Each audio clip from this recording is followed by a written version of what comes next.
Hi friends, మన భారతదేశానికి పాకిస్తాన్కి జరిగిన యుద్ధంలో మన జిల్లాకు సంబంధించిన మురళీ నాయక్ గారు అయితే పోరాడి మన భారతదేశానికి కవచంగా నిలిచి అక్కడ వీరమరణం అయితే పొందినారు బార్డర్లో. ఇప్పుడు వచ్చేసి ఇక్కడ పార్థివ దేహాన్ని గోరంట్ల మండలానికి అయితే తీసుకొచ్చినారు ఆయన సొంత గ్రామానికి. ఇప్పుడు ఆ మృతదేహాన్ని చూడడానికి మేము వెళ్తున్నాం, మీరు కూడా వచ్చేయండి. అన్న ఇలా మనకు మా ప్రాణాలు దేశానికి ప్రాణాలు ఇచ్చినందుకు నాకు ఎంతో ఆనందంగా అవుతుంది. అన్న పోయినందుకైతే వాళ్ళ ఫ్యామిలీ బాధపడుతుంది. అయినా నా కొడుకు ప్రాణాలు ఇచ్చినాడన్నే వాళ్ళ మదర్ వాళ్ళ ఫాదర్ అనుకుంటున్నారు. అందుకన్నా మాకు పుణ్యం ఏం లేదనుకుంటున్నారు. నేను ఇండియన్ రైతు అన్నందుకు మన రైతులందరూ బాగుపడాలి. మన ఇండియన్ ఆర్మీ కూడా అలాగే మన దేశభక్తి రెండు చూస్తుంటే బాగుంది. అన్న జోహార్ అన్న, మురళీ నాయక్ జోహార్ అన్న.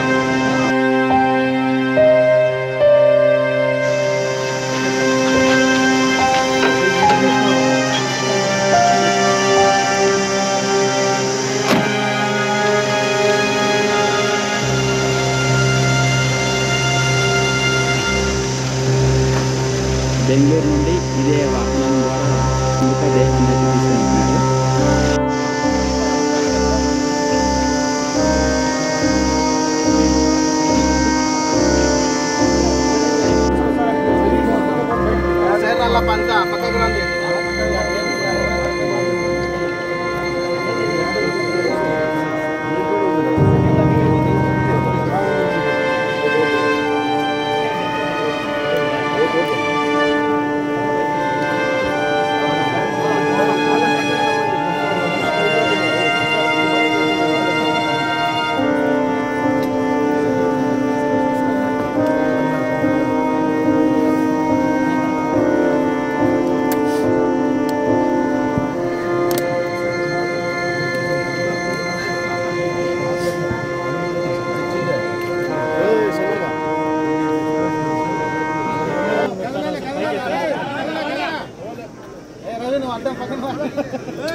మురళీ నాయక్ అబ్బాయి వచ్చి మా ఊరి అబ్బాయి, చిన్నప్పటి ఇంకా మా దీంట్లో పెరిగిన అబ్బాయి.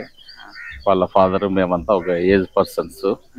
మురళీ నాయక్ మృతి చాలా బాధాకరం మాకి, అమరవీర్యానికి. ఆయన దేశం కోసం త్యాగం చేసినా మేము చాలా గర్వపడుతున్నాం. మా ఊరికి ఈరోజు ఇంతమంది రావడం చేయడం అనేది వాళ్ళ ఫ్యామిలీకి మేము అన్ని విధాల సహాయ సహకారాలతో ఉంటాము. సార్, ఎన్ని సంవత్సరాలు అయింది సార్ వెళ్ళి? అతను వెళ్ళి 3.5 అయింది, 3.5 సంవత్సరం అయింది. ఇంకా అంతా 6 నెలలు అగ్నివీర్ కింద కదా. ఇంకొక 6 months లో ఆయన లైఫ్ ఇది రిటైర్మెంట్ ఉండే, అంతలోపలే ఇదైనాడు. ఇక్కడే వాళ్ళ అమ్మమ్మ వాళ్ళు ఇక్కడ కొన్ని రోజులు, వాళ్ళ అమ్మమ్మ సోమందపల్లి నాగనంచెరు వాళ్ళది.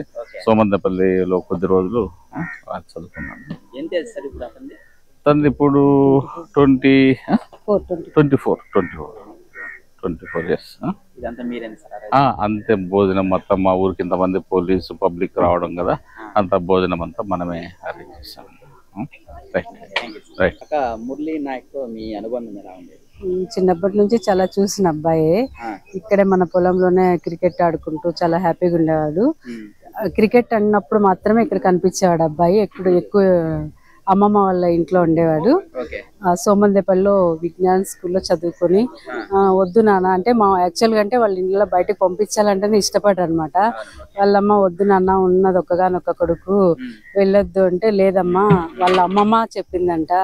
ఎవరు చెప్పినా లేదమ్మా, నాకు అట్లీస్ట్ నేను దాని నుంచి ఏం సంపాదించకపోయినా ఎంతమంది రోడ్డు యాక్సిడెంట్ అయిపోయే వాళ్ళు లేరు, లేదంటే ఏదన్నా ఒక అఫేర్ పెట్టుకొని సూసైడ్ చేసుకునే వాళ్ళు లేరు కదా, అట్లా ఎంతమంది లేరు. నేను అట్లా చేయలేదు కదమ్మా, దేశం కోసం వెళ్తున్నా. ఒక్క రోజైనా నాకు ఆ జెండా కప్పుకొని ఆ డ్రెస్ వేసుకొని చనిపోయినా నాకు పర్వాలేదు, నువ్వేం టెన్షన్ తీసుకోవద్దండి, నేను బాగున్నానని చెప్పేసి చాలా గొప్పగా చెప్పినాడు. ఆ అబ్బాయిని మిస్ అవ్వడం వల్ల మేము కూడా చాలా బాధాకరమైన విషయమే. ఆ విషయం తెలిసినప్పటి నుంచి కూడా వాళ్ళ అమ్మ నాన్నల వాళ్ళ దగ్గరే ఉన్నాము. కాకపోతే నిన్న మార్నింగ్ నుంచి ఇక్కడ ఫుడ్ అరేంజ్ చేయాల్సింది ఉంది కాబట్టి మనం ఏదో ఒకటి చేయాలి కదా అన్నట్టు ఇక్కడ ఉండి చూసుకుంటున్నాం. మన దేశానికి కదా, మా ఊరికే చాలా గర్వింపదగిన విషయం అనుకుంటున్నాం ఇది. అలాంటి ఇంకా అబ్బాయిలు ఉండరేమో అనిపిస్తుంది. చాలా మంచి అమ్మ నాన్న కావచ్చు, అబ్బాయి కావచ్చు, చాలా మంచి మిస్ అయినాం అనేది చాలా బాధాకరం, చాలా బాధాకరం. Okay, thank you.